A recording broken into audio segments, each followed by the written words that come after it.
The Haitian government declared a state of emergency after a 7.2 magnitude earthquake struck the country Saturday, leaving at least 1,297 people dead and more than 5,700 injured, according to the country's civil protection agency.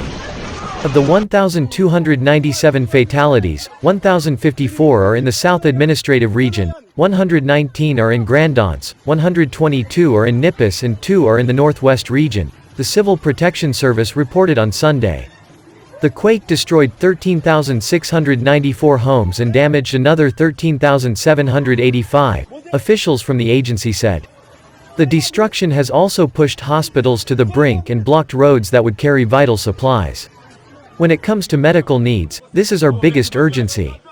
We have started to send medications and medical personnel to the facilities that are affected, Prime Minister Ariel Henry said.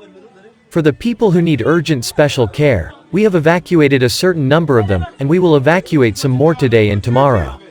The state of emergency is in effect for the Western Department, Southern Department, Nipis and Grand Anse.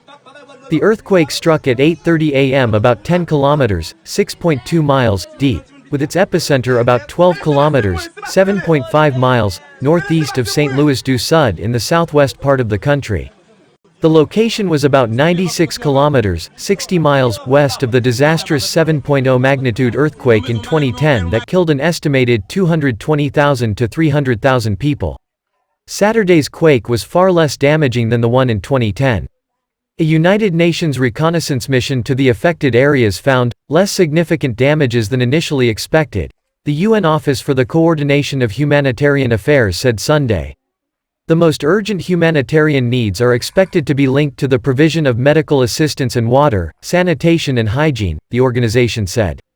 Amethyste Arcelius, an administrator at Immaculate Conception Hospital in Les Cayes, told CNN on Sunday that he was expecting a massive wave of victims, including many from the city's outer areas who were not able to travel Saturday, or who were too afraid of further aftershocks to try to seek medical help. We are starting to receive help from NGOs and from the government, but it's far from enough. We desperately need X-ray film, Arcelius said.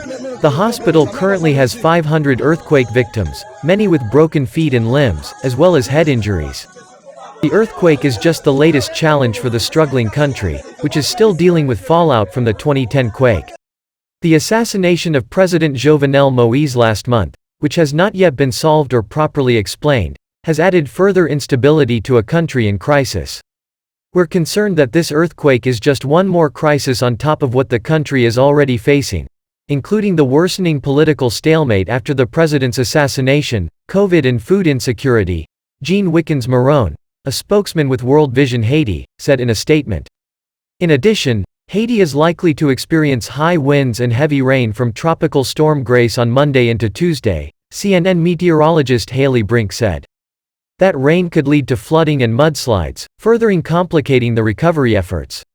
The entire coast of Haiti is under a tropical storm watch, meaning tropical storm conditions are possible within about 48 hours, according to the National Hurricane Center. I am worried about the upcoming storm as it can complicate the situation for us, said Jerry Chandler, head of Haiti's Civil Protection Agency.